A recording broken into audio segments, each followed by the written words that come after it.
हरे कृष्णा। हम सब ईश्वर के जितना प्रेम हम ईश्वर से करते हैं उससे कई गुना अधिक प्रेम ईश्वर ने हमसे करते हैं। ईश्वर ने हमने कल्याण के लिए पहले ही चीज़ें नियत कर रखी हैं। इस कलयुग में सबसे सरल ईश्वर को पाने का रास्ता है ईश्वर का नाम जप।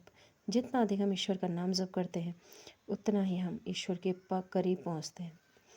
हमें आवश्यकता है कि हम अधिकाधिक भक्तों के चरित्र, संतों का चरित्र, संतों की संगत तथा उनके प्रवचन सुनें, जिससे कि हम आध्यात्मिक प्रगति कर सकें।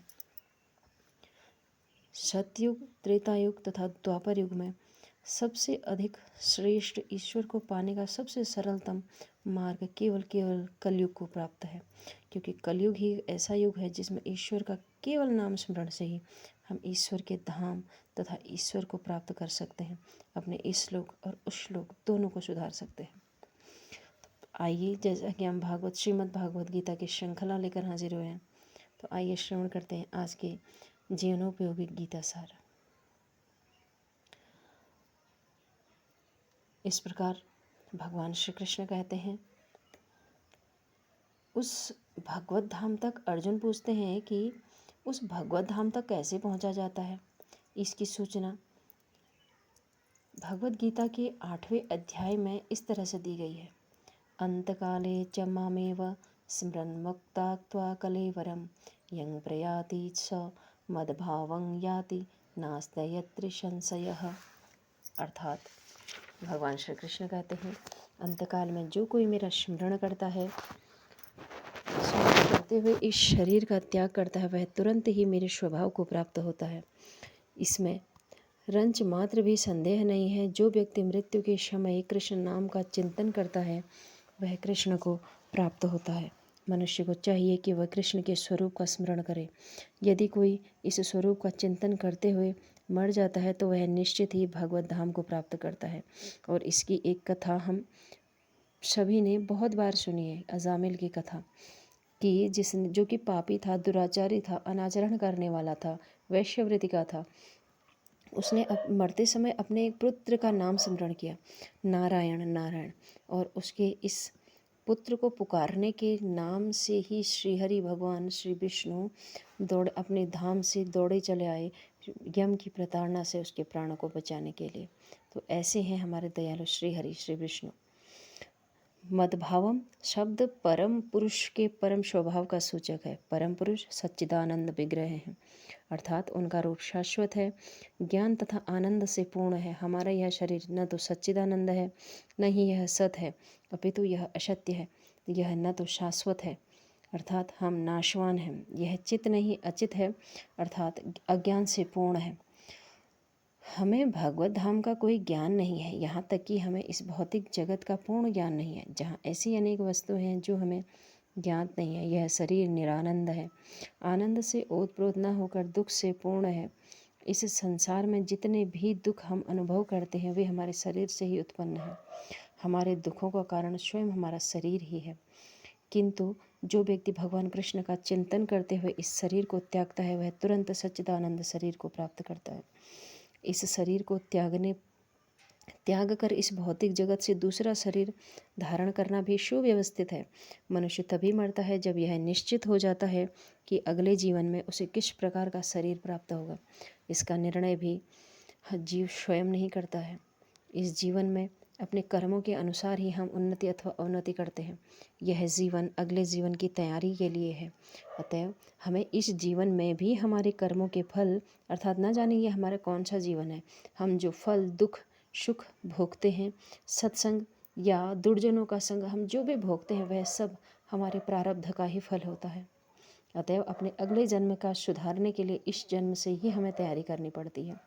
अतएव हम इस शरीर को त्यागने के बाद हम भगवान के सहृदय आध्यात्मिक शरीर को प्राप्त करते हैं।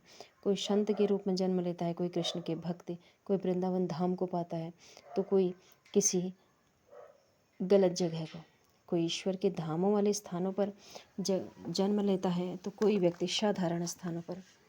यह सब हमारे पूर्व जन्म के प्रारब्ध का ही फल है। जैसा कि पहले कहा जा चुका है, ब्रह्मवादी परमात्मावादी भक्त और जैसा उल्लेख हो चुका है, ब्रह्म ज्योति में असंख्य आध्यात्मिक लोग हैं। इस प्रकार भागवत गीता में सामान्य सिद्धांत की व्याख्या करते हुए मृत्यु के समय ब्रह्मा का चिंतन करने से आध्यात्मिक धाम में प्रवेश करना सुगम बनता है। इस प्रकार भगवान श्री कृष्ण कहते हैं कि यं यं वापि स्मरण भाव त्यजन्ते कलेवरं तं तमेवेति कौन्तेय सदा तद्भाव भाविता। अपने इस शरीर को त्यागते समय मनुष्य जिस भाव का स्मरण करता है वह अगले जन्म में उस भाव को निश्चित प्राप्त करता है। सर्वप्रथम हमें यह समझना चाहिए कि भौतिक प्रकृति परमेश्वर की एक शक्ति का प्रदर्शन है। विष्णु पुराण में भगवान की समग्र शक्तियों का वर्णन करते हुए कहा गया है कि विष्णु शक्ति ही परा प्रोक्ता क्षेत्र ज्ञानाख्या तथा परा अविद्या कर्म संज्ञान तृतीया शक्ति ऋष्यते। अर्थात परमेश्वर की शक्तियाँ विविध हैं तथा असंख्य हैं और वे हमारी बुद्धि से परे हैं, लेकिन बड़े बड़े विद्वान मुनियों मुक्त आत्माओं ने इन शक्तियों का अध्ययन करके इन्हें 3 भागों में बांटा है। सारी शक्तियाँ विष्णु शक्ति अर्थात भगवान विष्णु की शक्तियाँ हैं। पहली शक्ति या आध्यात्मिक है। जीव भी पराशक्ति है, जैसा कि पहले कहा जा चुका है। अन्य शक्तियाँ भौतिक शक्तियाँ तामसी हैं। मृत्यु के समय हम या तो संसार की अपरा शक्ति में रहते हैं या फिर आध्यात्म जगत की शक्ति में चलते हैं। अब भगवत गीता में जो यह कहा गया है कि यं यं वापि स्मरण भाव त्यजन्ते कलेवरम तं तामेवेपि कौन्तेय सदा तद्भाव भाविता। अपने शरीर को त्यागते समय मनुष्य जिस भाव का स्मरण करता है वह अगले जन्म में उसी भाव में निश्चित रूप से प्राप्त करता है। जीवन या तो भौतिक या आध्यात्मिक शक्ति के विषय में सोचने के लिए आदि है। हम अपने विचारों को भौतिक शक्ति से आध्यात्मिक शक्ति में किस प्रकार ले जा सकते हैं, ऐसे बहुत से मार्ग हैं जो हमारे विचारों को भौतिक शक्ति से भर देते हैं, या हमें ऐसे साहित्य में लगने में चिंतन को वैदिक साहित्य की ओर मोड़ना है। अतएव महर्षियों ने अनेक वैदिक ग्रंथ लिखे हैं या पुराण। ये पुराण काल्पनिक नहीं है अपितु ऐतिहासिक है। चैतन्य चंद्रामृत में निम्नलिखित कथन कहा गया है, माया मुग्ध जीवेर नाही स्वतः कृष्ण ज्ञान जीवेरे कृपाय केला कृष्ण वेद पुराण। भुलक्कड़ जीव या बुद्ध जीवों ने परमेश्वर के साथ अपने संबंध को भुला दिया है और वे भौतिक कार्यों के विषय में सोचने में मग्न रहते हैं।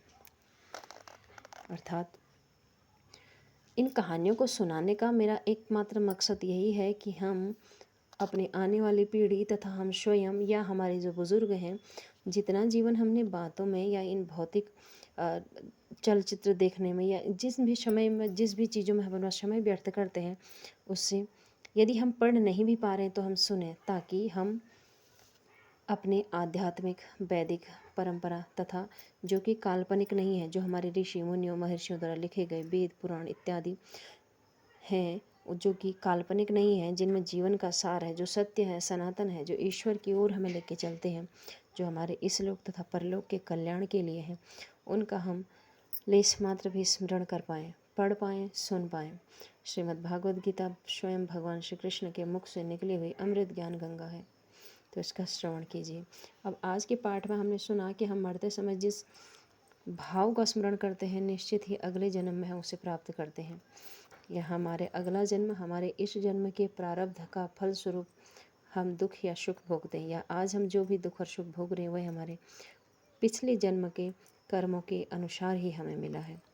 एक कथा है भगवान श्री हरिदास राम जी की, जो कि श्री हित हरिवंश महाप्रभु के अनन्य निष्ठा शिष्य थे, प्रिय शिष्य थे, और उनकी श्री राधा वल्लभ भगवान में अनन्य निष्ठा थी। वे रहते काशी में थे। काशी में वास मिलना भी कोई छोटी बात नहीं है। काशी भगवान शिव की नगरी है, वहाँ प्राण त्यागने वाले को ईश्वर की शरण प्राप्त होती है। किंतु उनके वे राधा वल्लभ में अनन्य श्रद्धा रखने वाले तथा हित हरिवंश के शिष्य थे। श्री किशोर किशोरी जी के भक्त थे, तो उनके मन में एक संकल्प था कि जब भी उनके प्राण छूटेंगे तो वे वृंदावन में ही छूटेंगे, श्री किशोरी जी के चरणों में छूटेंगे, और अन्य कहीं उन्हें अपने प्राण नहीं त्यागने हैं। तो उनका संकल्प था। अब ऐसा संकल्प हर कोई नहीं कर सकता है, जिसके अंदर इस प्रकार की शक्ति, भक्ति भावना तथा ईश्वर के प्रति अगाध विश्वास। ऐसा तभी संभव है जब हम ईश्वर के प्रति अटूट अगाध विश्वास रखते हैं। जब उनके मृत्यु का समय आया, संतों को पहले ही पता चल जाता है कि उनका समय नज़दीक है, तो उन्होंने अपने प्रियजनों से कहा कि उन्हें वृंदावन की ओर ले चलें, उनका समय नज़दीक आ रहा है। तो सब लोग उन्हें लेकर चलने लगे, तो आधे रास्ते में ही उनके प्राण छूट गए। अब सब लोगों को लगा कि शरीर छूट गए हैं, तो पार्थिव को लेके ही चलते हैं वृंदावन। किंतु उसी समय वे वृंदावन में राधा कुंड में स्नान करके, जमुना जी में स्नान करके, वहाँ की जो नित्य चर्चा होती है उसमें, तथा श्री किशोर किशोरी जी के दर्शन करके, राधा वल्लभ जी के दर्शन करके संतों के साथ वहीं बैठे थे, और उसी समय उनका शरीर छूट गया। अब ये दो जगह कैसे संभव है? क्योंकि उनके मन में यह भाव था, अटूट विश्वास था, अटूट प्रार्थना थी किशोर किशोरी जी से कि उनका शरीर वृंदावन में ही छूटे। जो लोग शव को लेके जा रहे थे, जब वे वृंदावन पहुँचे तो उन्होंने संतों से इस प्रकार की बात कही कि श्री हरिराम दास जी का इच्छा थी कि उनका शरीर जो है वृंदावन में छूटे, किंतु रास्ते में ही उनका देहावसान हो गया। तब वहाँ के जो संत जन थे उन्होंने कहा, आप किस प्रकार की बात कर रहे हैं? कल ही तो हरिराम दास जी यहाँ थे, वहाँ घाट पर स्नान इत्यादि करके चर्चा में हमारे साथ ही तो थे, कल ही तो उन्होंने वल्लभ जी के दर्शन किए थे। तो ऐसा है संतों का चरित्र, हमारे भक्ति की शक्ति, हमारे आत्म संकल्प शक्ति की शक्ति।